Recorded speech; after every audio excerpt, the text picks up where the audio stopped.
afternoon.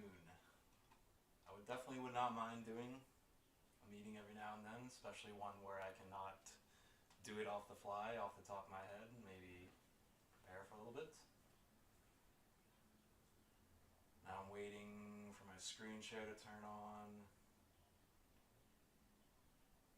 My screen share is loading. I should be live on YouTube. My screen share. Oh, here we go.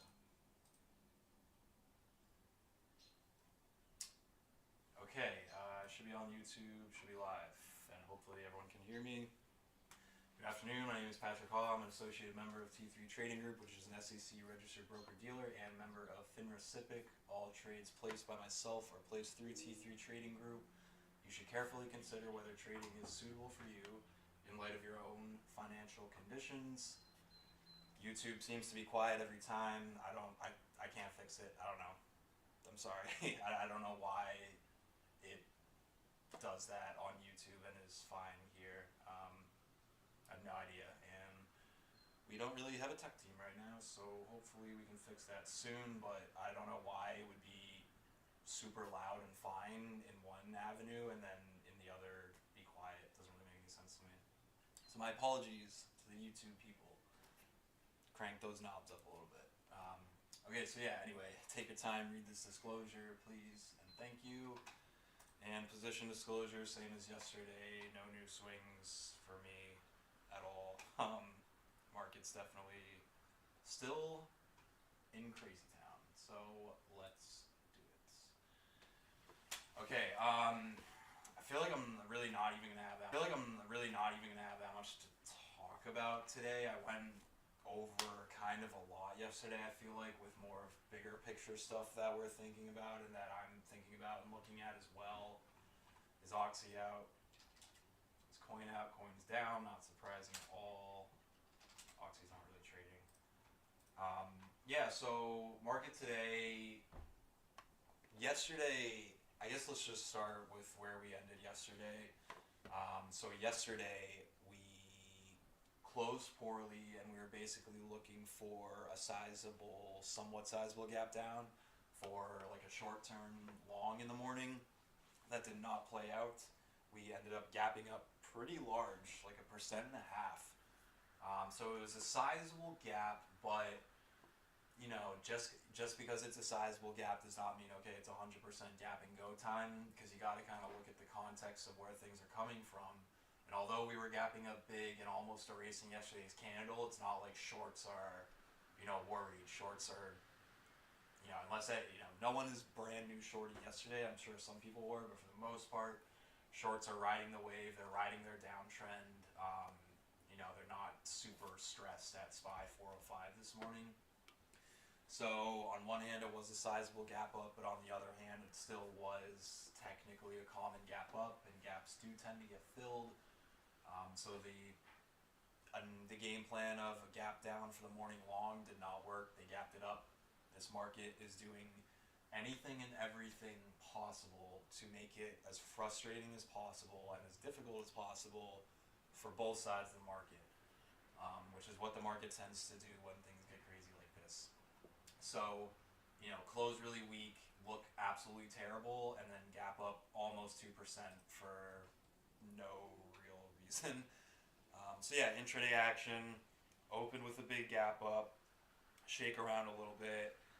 This 405 we went through 405, and I remember going through 405 like in the first minute or two and saying, I'm not buying this through 405 because we're gapping up so big. And even though it can be a gap and go, even gap and goes usually will time correct for 15 to 30 minutes or so. And the 5-minute ADMA will somewhat catch up to day lows, and then you kind of get that breakthrough day highs. But this was not the case today. So over 405, caution people about buying that right away. Back down through 405. A little bit of a pivot off the ADMA. But at the same time, usually, again, already this was like a little bit concerning, because usually for a gap and go, it's really going to be more of a time correction.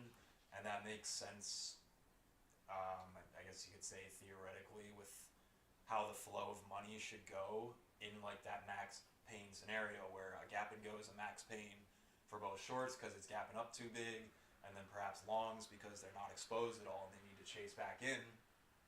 And then, when they want to chase, shorts want to cover, so shorts want to dip to cover into, but that doesn't happen in the time correction, and longs are saying, okay, I need to get back in, let me get back in on the dip, and then a dip doesn't even happen, and then you kind of just get like that squeeze upwards. So already this was a little bit concerning coming down this morning, pivoting back up, and then failing 405 right here. What's this candle's high? 404, 405.04. So yeah, pivot off the rising ADMA. Makes sense for a bounce to occur there, but unless this V bottoms, which again already, based on that kind of concept of the gap and go, we shouldn't really pull in super hard like this right away. So this morning we basically said possible gap and go, or this is just a great gap up for sellers to take advantage of and sell at better prices. And it seems like the latter was true. So pivot back up, fail 405, and just a huge down move really. It was the same thing to be able to tell kind of early with the VIX as well. We look at UVXY, right through highs right away. VIX should definitely time correct and push lower for that more automated VIX buying, VIX bid to come into the marketplace. VIX ripped up right away real fast, pivoted back down, and then based out here, and then was able to come back up. And this is where SPY failed right at 405 here. And again, you think, don't, like, I'm trying to think of the words to say it, but like the concept of the flow of money and like what's going on behind these candles, because that's all candles are, it's just a picture of the psychology and the money flow that occurred in those 5 minutes. That's all a candle really is. So, don't get too like worked up with, oh, you got a hammer here and you got a shooting star here and then a hammer here and then a bullish engulfing bar and then an inside 5 and then blah blah blah. Like, I'm not looking at each candle going like that. I'm more just saying, okay, UVXY is basing out here, and it really shouldn't be. If SPY is gonna have a gap and go and have like a nice move and rip today, the VIX should just bleed out and die all day, which we've seen before in those big rallies where the VIX finally does fail, and the VIX just trends down. It just rides like the 5-minute ADMA down literally all day. But we did not see that. So right through highs right away, back down, base out, and then break out of this base. Not what you want to see if you're thinking this market's going to be super strong today. So that was a pretty clear signal, and I think we were pretty good about being on top of that and identifying that this morning. So I know some guys were shorting. I think other guys just weren't buying and were being patient. And then what did we spend the rest of the day doing? I mean, really just a lot of chop. And that's why I was kind of saying, like, I'm not really going to have too much new to say after today's action. It's a big candle. It's a wide range. The VIX is above 30 for whatever day in a row now. Let's take a quick look. That's SPX. So VIX above 30 for like the third day in a row now. And really, again, just consolidating off 30. VIX with an inside doji after a bullish day yesterday. Here, I guess I can bring this VIX chart over. This was that like channel that I was drawing on the 1 hour chart, or half hour, whatever that VIX eventually broke out from, came back down, retested it, and then broke out. But you can just see on this daily chart, the daily candle, daily candle for VIX here. This is VIX's yesterday candle, and then this is today's candle. Just an inside doji day. If this was like a normal stock in a bull market, you'd probably be looking at this tomorrow for the inside and up. But this is not a stock, and this is not a normal bull market. That's the VIX. So VIX still looks pretty good. Again, just choppy today. We're still extended on the daily chart, but this day of sideways chop just allows this ADMA to come down further, ultimately coming down for the bears to 2000, I was just reading this comment, to 405 to to possibly push us lower for like a real break of 400. He's rallied a little bit in the afternoon, but that rally failed.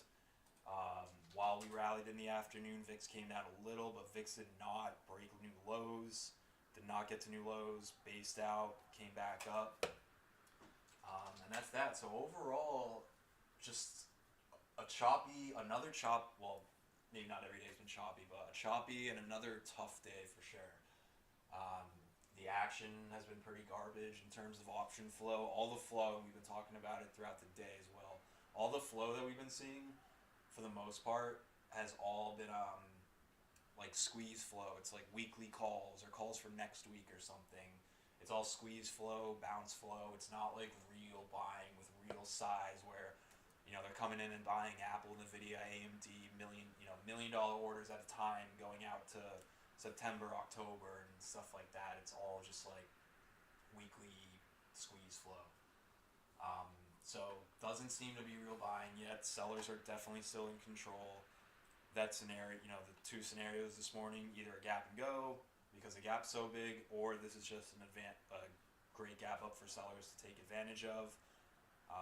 That tended to play out. So honestly, other than that, I don't think anything really is different after today than yesterday, except we're less extended, we're less overcooked, and we're setting up, bearishly for another leg down. What reported last night? That was so bad. I'm drawing a blank now. Oh, UPST. Yeah, so this is just an absolute disaster in Growthland. Growthland continues to just get obliterated. And now coin after hours down. I was definitely looking at this to be down after hours.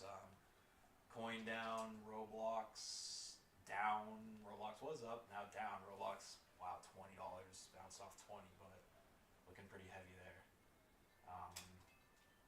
So yeah, I mean, I don't really have too much more to add on from yesterday because I don't think anything really changed from yesterday. Except if anything, we're just more bearish because we're less extended, we're less overcooked. We had some intraday bounces today, so that will help satisfy or cool off any sentiment that was like overcooked to the downside. And yeah, and honestly, it's even tougher now because now I do the part where I say, okay, going forward, what are we going to look for? Well, a gap down tomorrow, is definitely not as viable as it would have been today, after today's kind of just choppy, restish day. So, what do we look for tomorrow? Honestly, I don't think it's going to be easy, and the next play might just be another short versus either 405 or when we actually break down 400. It's tough. I mean, today was, again, just no progress really at all. So, if we gap down tomorrow, maybe it's a buy for like a cute common gap fill. If we gap up tomorrow, definitely leaning more toward on the short side. Unless for some crazy reason we gap above 405, which, who knows, literally anything can happen in this market, but maybe they gap us above 405 and that would be a gap and go, but probably not going to get above 405 without some crazy news overnight. And now that we've had this rest and chop, I don't think one gap down tomorrow would be like okay, we're super extended on this gap down, time to buy. So overall, things are looking bearish. They're not looking good in any way, in anywhere. There's no sign, there's no signal from the VIX, from anything. Even like VIX isn't really positive diverging for us or anything like that. So yeah, I mean, that's all I really got. I'm trying to think if I am forgetting anything else. But I don't think so. So if anyone has any questions, comments, concerns, complaints, I really I don't know, I don't really have much else to add from everything I said yesterday still holds true. All that bigger picture stuff definitely still holds true. I had another graphic in my note this morning that I guess I can bring up for the YouTube people, in case you missed it yesterday, but this is the big concern that scares me, keeps me up at night, not really, but so to speak, but again, cumulative flows, where's my mouse? I can never find my mouse.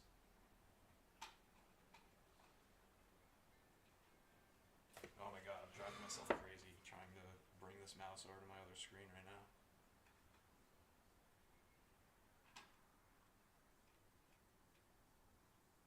Oh, there we go, found it. Okay, anyway, so yeah, this is like the scary thing I think that kind of keeps me up at night a little bit is cumulative flows and equities by region. You know, this little itty bitty blip, and this isn't the same image that I shared yesterday. Yesterday was among different asset classes as well. But this little blip, you know, the market is so destroyed already, and this is the little itty bitty blip out of equity flows in the U.S. So this could get a lot worse before things get better. I'm not saying it's going to, but it is something to note that although the market is down a lot, you know, the real selling might still just be beginning. And that's why yesterday I was talking about the possibility of selling really starting to accelerate as we actually lose this 400. We're still chopping 400. SPY closed below 400, but SPX closed above 4,000, which I think that matters a little bit more because obviously SPY goes dividend and goes ex-dividend and stuff like that. So yeah, I think that's all I really have to say. Nothing new today. Nothing has improved. So you know, it is what it is. And again, for tomorrow, we'll see how they gap us. A gap, honestly, like a gap up, probably just a short versus 405, and a gap down, maybe even a short versus 400. Oh, CPI tomorrow. Thank you for reminding me. CPI tomorrow morning at 8:30 could definitely change things. I totally forgot about that, so thanks for reminding me, Robert. There is definitely a real possibility that if CPI is not hot tomorrow and is light in any way, that we do get like a nice rip from this market, just given where sentiment and positioning is and everything like that. I definitely wouldn't count on it, but that'll be something to pay attention to.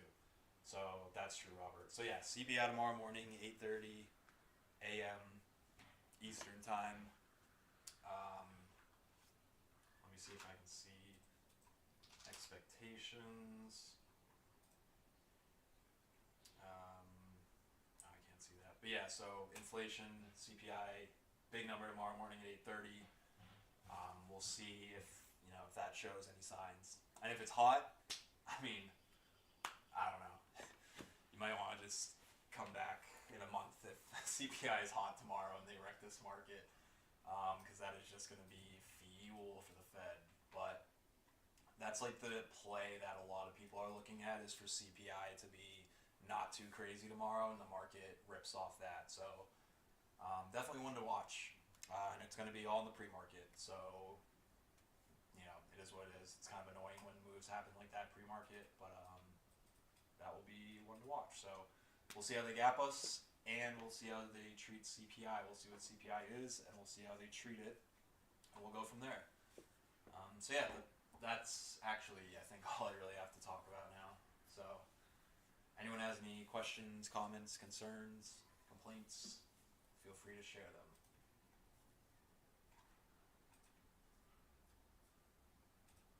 Scroll back up a little bit.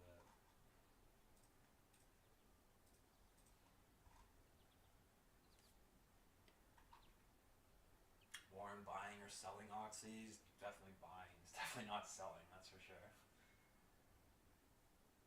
What about the other side tomorrow? Inside day on QQQ, gap and go up. QQQ. QQQ looks similar to SPY. It looks really bad.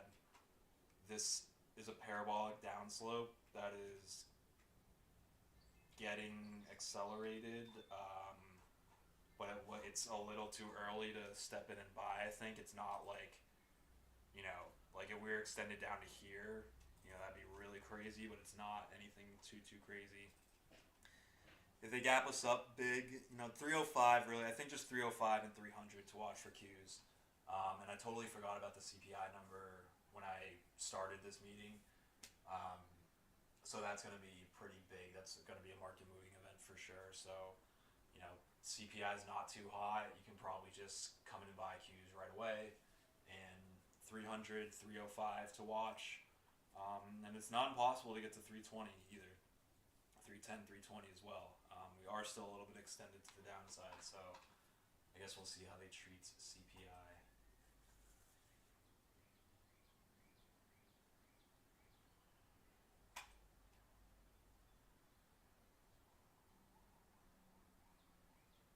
So hard to short. Yeah, I've been having trouble shorting too, Diego. This market has given you opportunities to short every single day. Every day there's an opportunity to short. There's something every single day. And I apologize, I haven't been better about getting in those shorts. I caught some UVXY longs, but it's not easy. It's not easy psychologically per se. That's interesting. YouTube on mobile sounds okay if the volume is max, but the desktop volume is noticeably less. I don't know how that makes any sense. Like, doesn't really make any sense to me. The FANG to Fed balance sheet. Oh yeah, there's another one, especially since FANG for sale. Yeah, the Fed's gonna be unloading their balance sheet. Buffett been buying.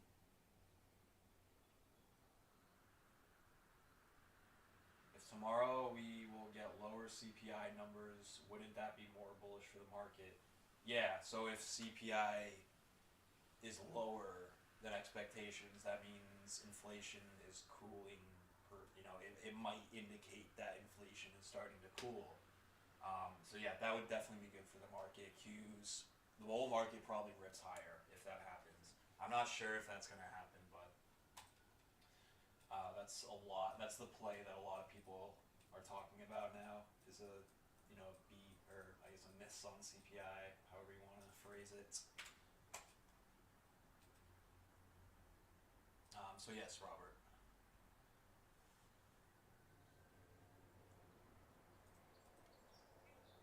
Can you make money tomorrow? Yeah, sure. Just buy high, sell higher, buy low, sell high, sell low, buy back lower. You know, something like that. Pad CP, what CPI value would be considered hot? I'm not sure what the expectation is. Robert's saying 6%. So there's just threshold. So honestly, like even because this market's so sensitive and so bearish right now that literally like even 5.9% might be a miss enough to send us higher. So really just anything missing or even maybe slightly in line might be good enough. But yeah. We'll definitely be clear about it, Shabir, tomorrow morning. Like I'll post the numbers and we'll be like, okay, that's a miss. It's good. Market should go. Or, wow, we're screwed. Inflation is so high. We're doomed. The Fed is doomed. So we'll see. But yeah, we'll definitely try to identify that. Caught that SPY in your highs. Nice, Diego.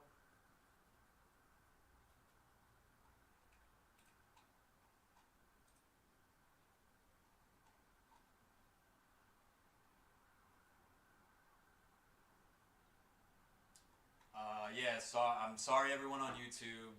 I'm just reading the YouTube comments now. I'm sorry that the audio is not loud. I don't know why. This is like the most sensitive microphone on planet Earth. I have all the doors and windows closed this morning and people still tell me they can hear birds chirping outside. But for some reason the YouTube volume is low. I don't know how to fix that. So I apologize. Hopefully Derek will be back online soon as well. Because for some reason it works for him, but not for me. I don't know how that makes any sense. Looks like it's good for iPhone. So yeah, sorry about that on YouTube. I apologize. Anything else? Any other questions or anything? Again, I mean, there wasn't a whole lot for me to talk about. Really, nothing really changed from yesterday to today except we just rested. So,